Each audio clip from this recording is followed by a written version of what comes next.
Good morning guys! Para naman to sa air sign, Gemini, Libra, Aquarius. Para sa isang linggo nilang reading. Ngayon for 7 days, hindi lahat ay makaka-resonate sa reading na ito. Please subscribe my channel, White Angel 1111, upang mauna ka maka-notify ng mga reading every week. Okay, air sign, para sa iyo ang reading na ito, positive energy para sa air sign. Positive energy para sa air sign.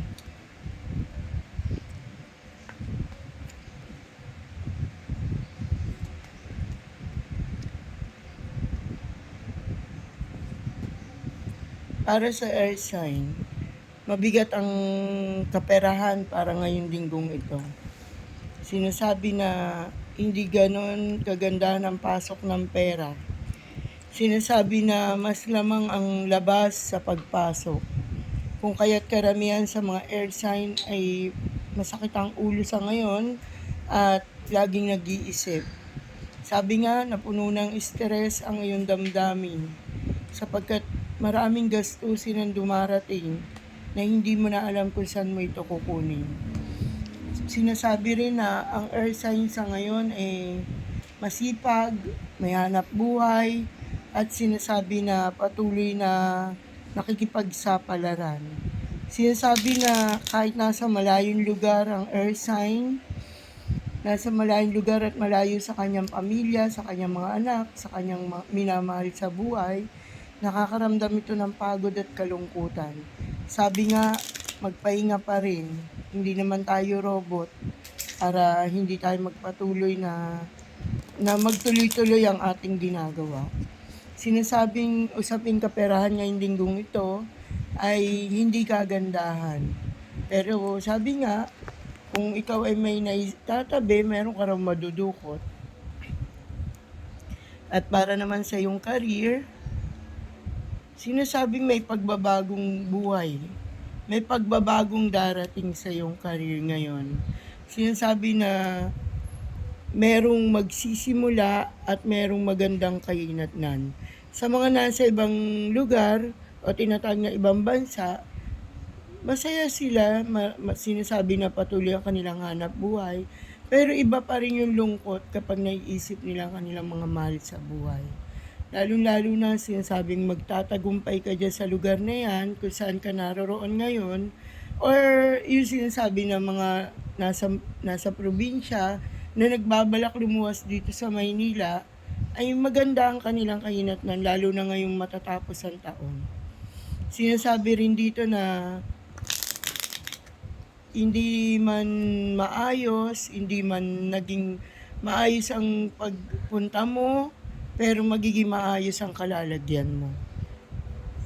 Sinasabi rin earth sign na huwag ka muna magre-resign sa trabaho na pinag-iisipan mo at lumipat sa ibang kumpanya.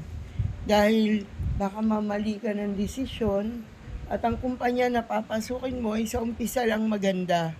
Hindi katulad ng pinapasukan mo ngayon na sigurado ka talaga. Para naman sa iyong love,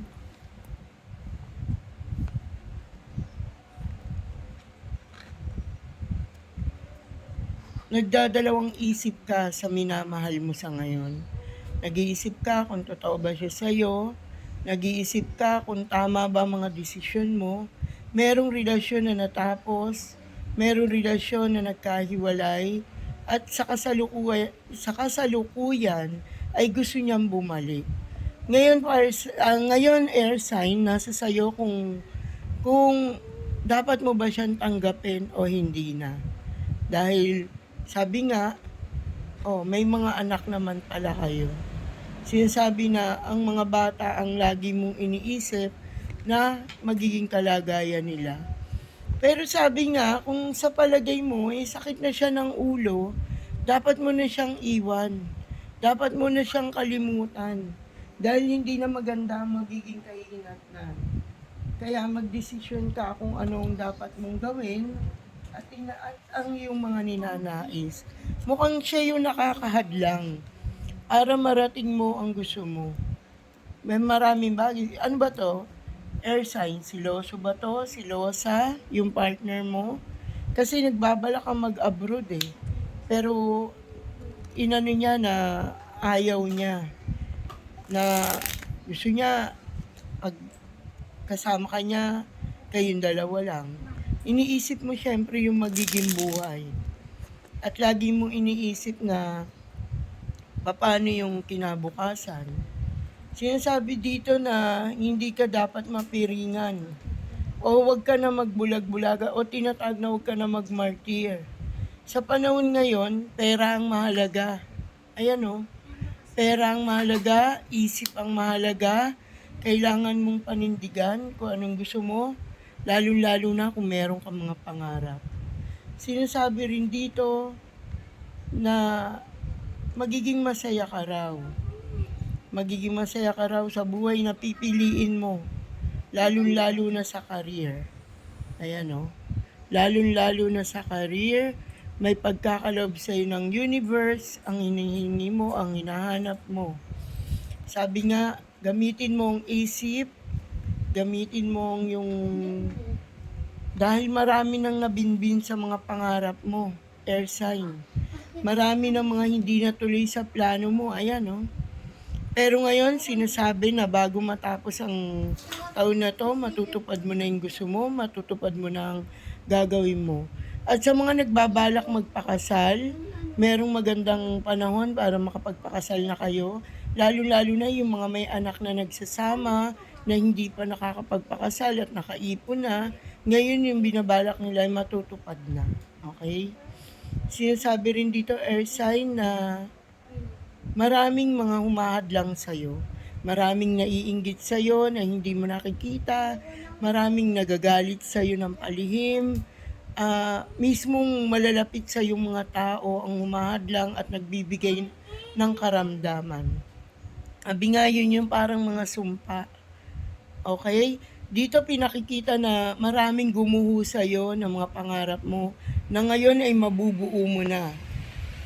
Na sinasabi ng Divine Mercy na matutupad na ang pangarap mo. Sinasabi na yun the tower na matagal mo nang pinaplano, ano ba to, pagpapagawa ng bahay, pagbili ng sasakyan, ano pa, maraming bagay na naudlot na hindi na ngayon ay muli na naman magsisimula para ipagkaloob sa'yo. Sabi nga, palagi nating panatilihin ang panalangin sa ating buhay. Lagi naman sinasabi na manalangin, magdasal, at ipagpatuloy ang buhay. Ngunit lagi naman ding pinapasukan ng negative ang ating isipan, napapagod. Sabi nga, pag napagod, magpahinga. Pag umiyak, bumangon. Laging ganon, di ba? Nakakasawa. Minsan nag-iisip tayo, nakakapagod din. Nakakapagod din ang lumaban araw-araw. Okay, air sign, sinasabi sa'yo na huwag kang mawawala ng pag-asa.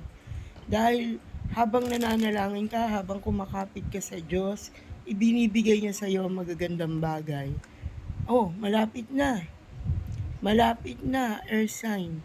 Kung ano man tong hinihingi mo, hinihintay mo, sinasabi ng card sa malapit na. Huwag ka na madesperado, huwag ka na mag-isip ng kung ano-ano. Malapit na. Ano ba ito? Yung pagtatagumpay mo sa iyong negosyo, sa iyong minamahal, magbabago na ang lahat.